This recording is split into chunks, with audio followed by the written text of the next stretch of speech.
Minha lindinha, Fala, eu queria amor. que tu me contasse de novo. Você já me contou, mas eu queria que te contasse de novo. Nem tá aqui, mas que é uma história bacana de uma situação que você teve com o meu xará inverso, Zé Antônio, lá no JB. Ah, essa Aí situação conta foi... essa história porque, cara, a gente tá falando de novo, de habilidade comportamental, sensibilidade, feeling, emoção, Totalmente. amizade que fica duradoura. Conta essa história para nossa audiência aí. Conto.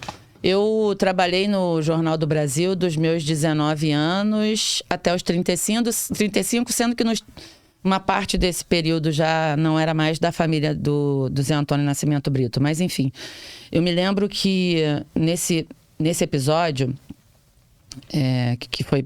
Quer mais água aí? Você sabe que eu bebo água aberta porque eu falo que nem não sei o quê. Hidratar.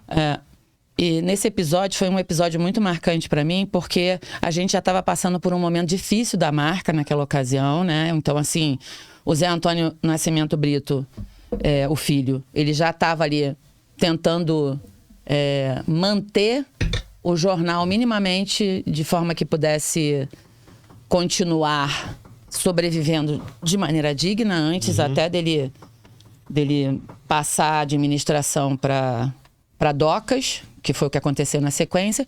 Mas um belo dia, a gente já não tinha mais diretor comercial. A minha diretora comercial na ocasião era a Tereza Fabiano, ela já tinha saído. Toca meu telefone, Dona Regina, secretária de Zé Antônio Nascimento Brito. Cristina, você pode vir aqui na sala do Zé Antônio, ele quer falar com você. Me deu uma dor de barriga. Que eu falei, gente, o presidente quer falar comigo. Eu era nova naquela ocasião, devia ter, sei lá, 32 anos, uma coisa assim. Comecei a suar, aí fui pedir conselho para quem estava do meu lado antes de ir para lá, né? Então, fui na OPEC, né, no expediente, naquela ocasião, existiam duas pessoas lá que eram pessoas que eu admirava demais, que era a Helena Lopes e o Luiz Carlos. Falei, gente, o cara tá me chamando na sala dele, o que eu vou fazer lá? O cara é presidente do jornal, desculpa a palavra, mas eu tô me cagando aqui, não sabe? Eu me lembro que a Helena virou super na dela, tranquila, botava aquele... Ela era mais fortinha, botava aquele óculos assim, ela tirou o óculos e falou assim, Diogo, o Zé Antônio é uma pessoa como você, tem os mesmos anseios que você, os mesmos medos que você, as mesmas necessidades básicas que você. O que você vai fazer? Você vai lá, ouve o que ele tem para falar contigo, de novo, bota a escuta ativa para funcionar, ouve o que ele tem para falar para você. Se você não souber responder, você diz, não sei, vou buscar a informação, sai de lá e depois você volta de novo. É só isso que você tem que fazer. Aí eu olhei para ela e falei, sério?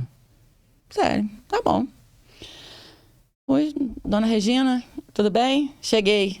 Ali, pode ir lá, ele tá esperando você. Aí eu me lembro que eu abri a porta assim, era gigante a sala, né? Naquele antigo prédio do Jornal do Brasil, que hoje é Into, né?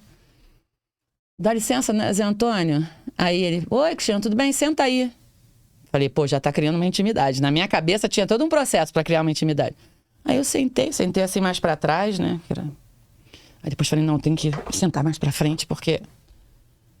que eu posso te ajudar, Zé Antônio? Então, Cris, ó, eu fiz uma relação aqui de clientes para quem eu já liguei, e clientes de autarquias, né? A gente precisa criar projeto, porque senão a gente não vai ter dinheiro para pagar despesa, não vai poder comprar bobina e tinta para rodar. Aí acabou de vez. Aí começou a falar de uma maneira muito natural comigo assim, eu falei, tá bom, e o que você precisa que eu faça? Eu preciso que você entre em contato com eles, fazendo a proposta e já levando um conteúdo. Tá bom. E aí você vai falando comigo, conforme você for mandando as propostas, porque eu cobro. Beleza. Saí dali. E aquilo se tornou meio que uma rotina. Então, uma vez por semana ele me chamava lá e perguntava se eu tinha mandado todas as propostas, o que eu tinha recebido de feedback. E conforme as coisas iam entrando, eu ligava para Dona Regina e falava, Dona Regina, avisa para o Zé Antônio que o projeto especial da Câmara dos Vereadores vai sair semana que vem. Aí ele já sabia que era um que ele tinha que acompanhar, mas não precisava acompanhar muito. E aí, por infelicidade minha, mais uma coincidência, naquele mesmo período, a minha mãe já estava passando por um processo de câncer e ela teve uma baixa absurda e precisava de doador. E aí, obviamente, você aproveita que você está numa empresa grande e você pede para o RH compartilhar com todo mundo. Minha mãe era O negativo, que era para piorar a situação ainda.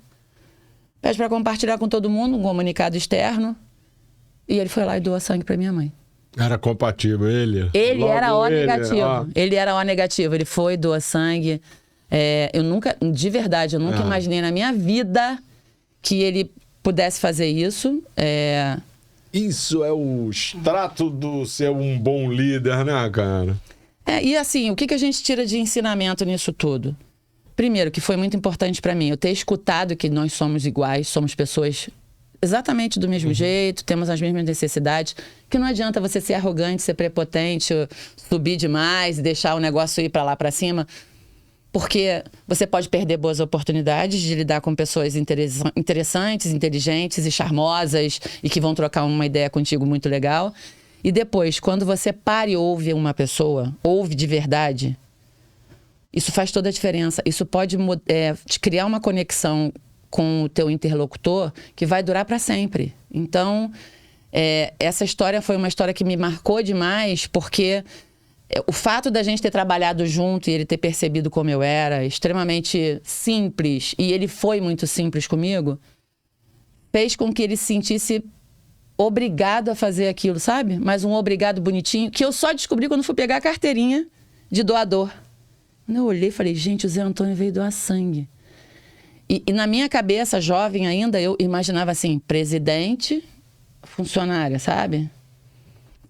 E essa experiência, que eu até acho que é legal falar também, essa experiência fez com que eu começasse a fazer contato com presidentes de empresas depois disso, para fazer a apresentação institucional, marcava no nome dele, e ele sempre se dispondo a colocar e tudo mais. Mas eu nunca falei para ele, assim, eu não tive coragem, ao mesmo tempo que ele não teve coragem de dizer para mim que doou, eu nunca tive coragem de dizer para ele, poxa, muito obrigado. Mas a gente tinha uma cumplicidade que era muito legal. Uma pena que logo na sequência o jornal, a marca Jornal do Brasil foi arrendada por Docas, e aí na sequência eu conheci uma pessoa que não foi nada agradável trabalhar com ela. E seguiu a vida. Segui a vida. Aí ali ali já era a antítese, né? Você olhar para uma pessoa e falar assim, eu nunca quero ser igual a ele. São as experiências que a gente negativos, né? Exatamente. Os exemplos arrastam.